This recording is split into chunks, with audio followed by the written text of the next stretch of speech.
beneficial by simply taking emphasis on wellness. Today, usually I do life coach PSAs, but today I just wanted to chat. I call it like a JennyJaguar Chat. If you follow me on Instagram, I have 2 Instagram accounts. My personal one is JennyJaguar. That's where I get intimate with my personal life and stuff. And so I have another one that's business related for the student project. So if you want, you can like and follow me on Instagram, follow both. I don't care. You know, stay on YouTube. Anyway, but so I am just coming to you today to talk to you about, because I found this really interesting, how I was able to overcome my codependent issues by staying in a narcissistic relationship. And to help give you some insight on why I have, so this is like my 3rd long-term narcissistic relationship that I've had. And I at first do like, okay, Amber, like you honestly have some issues. And yes, I did. I didn't realize I had some idea about my past being issues. I thought I had daddy issues, and of course I did have daddy issues, but it wasn't until this past relationship from my past boyfriend out here in San Diego that I realized that I had this savior complex, that I felt like I had to save people even though they hurt me, because of, in my past, my mother, I grew up seeing my mother struggle and work really hard to try to provide for me and my siblings, but nobody would feel like she had very little hope, and she could have used a lot more. And so that chronic stress and anxiety took a toll on her health, and she would literally have mental breakdowns and was diagnosed with bipolar schizophrenia. Sometimes, even though she never took medications, there would just be bouts of time where she would get really, really stressed out, and she would just have a mental breakdown and go through these schizophrenic bouts. And so during those times, I would have to go and care for her and make sure that she was okay. And like, I would worry whenever I go to school, because I'd be like, I don't know if she's going to be home when I get back. I don't know, because I know one day I got home and the police were at the apartment because she was walking around naked outside. And it was really traumatic stuff that happened to me, and so I felt like I had to take care of her. And even my dad was a narcissist. I remember I was, like 7 or 8 years old, and he dropped us off at our grandmother's house because it was his time to pick us up, because my parents were divorced. And so he gave my sister $4 and he gave me $4. And so after he gave us a little bit of money, he was getting ready to go, and then he was like, well, can I have Dad needs some gas money, so can some of y'all like give me some gas money? And so my sister just looked at him and was like, seriously? No. And so I felt, because she didn't give and he kept standing there waiting for one of us to give, I felt obligated to give all my money to him. And so that was another bad habit that I picked up from my family, that echoed into my relationships. And so I did some healing. I know in my relationships in the past, before my San Diego relationship, there was mental, emotional, and financial abuse that had taken place. But it was something that I had healed from. Now, when I got to San Diego, when I met, I'm just going to call my ex San Diego, just to keep it simple. So when I met my ex from San Diego, we bonded, and narcissists, they do is they trauma bond and love bond. So we bonded off of both of us recovering from being in relationships where our spouse had cheated on us and lied to us. And I thought that, okay, he was a player in the past, but he's like ready to settle down, because he was like, yeah, after that, I was like super single, and I was just like, just enjoying something. Okay, that's cool. Like, you can do that. You're entitled to do that. And so when he met me, it was like, get down. And so when we were in long-term relationship, he was in San Diego, I was in San Francisco. COVID happened. I stayed down there with him, and we had our first argument, not outbreak, but first argument. And it really shed light on where I saw that he still had trauma that he hadn't healed from, and I was able to like work through that with him until he was able to see the light. And so that was something that we kind of bonded on, because I was just like, oh, so I see you've been hurt before in the past, I've been hurt before in the past. Sometimes my insecurities trigger your insecurities, and so we just have to check our triggers. And I pulled him that.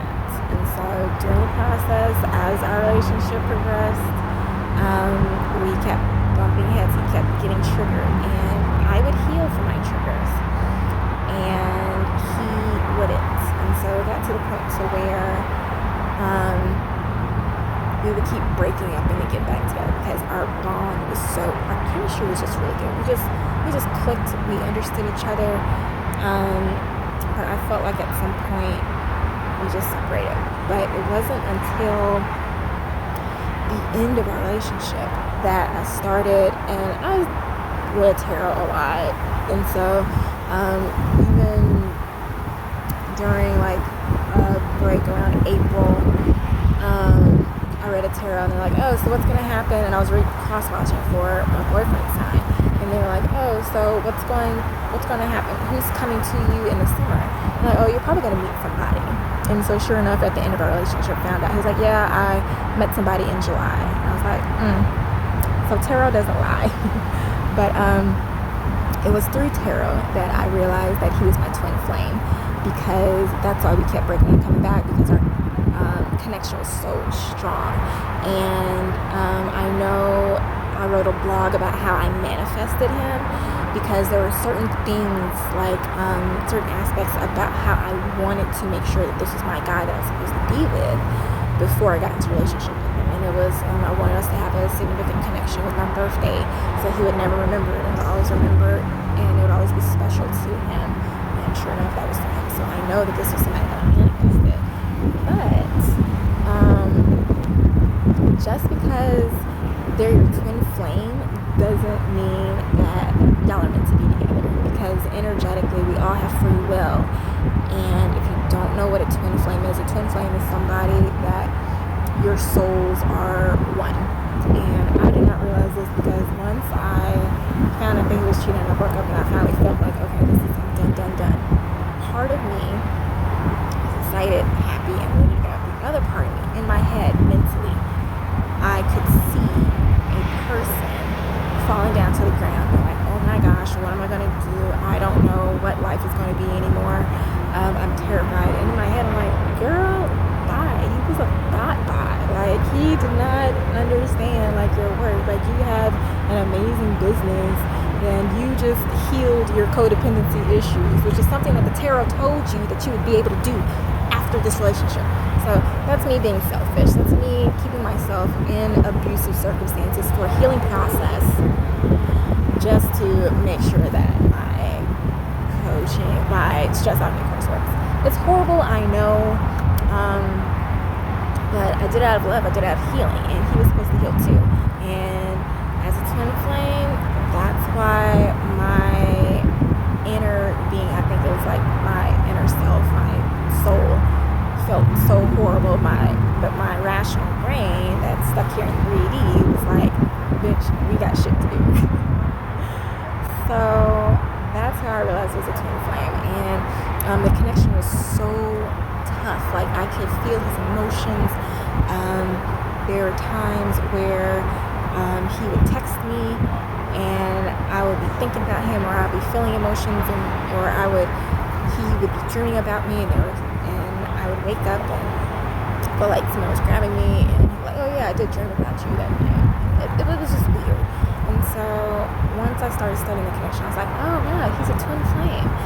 And the the connection was so strong, I had to energetically cut cords. So I had to go to the crystal store, buy some crystals, get some Palo Santos, because, okay, you can either use sage or Palo Santos. Sage clears out negative energy and positive energy. Palo Santo only clears out negative energy.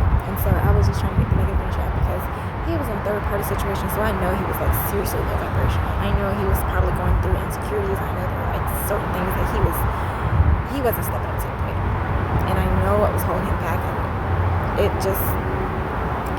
I just had to learn, like, I can't save everybody.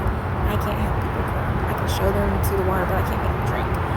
But yeah, and ultimately going through this process, I went through my stress alchemy process. Get your mind right, drop the baggage, set your foundation, and keep the wheels rolling to recover from this traumatic experience. So if you want to learn more about the stress alchemy course and the process that I go through to help heal my body, and I was called stress alchemy because when I first made my stress alchemy course, it was just something to help people learn how to reduce their stress and improve their health and have a healthier, happier life with ease and without stress or frustration, just so they can really know themselves and so they can be guided, so they can align with their intuition.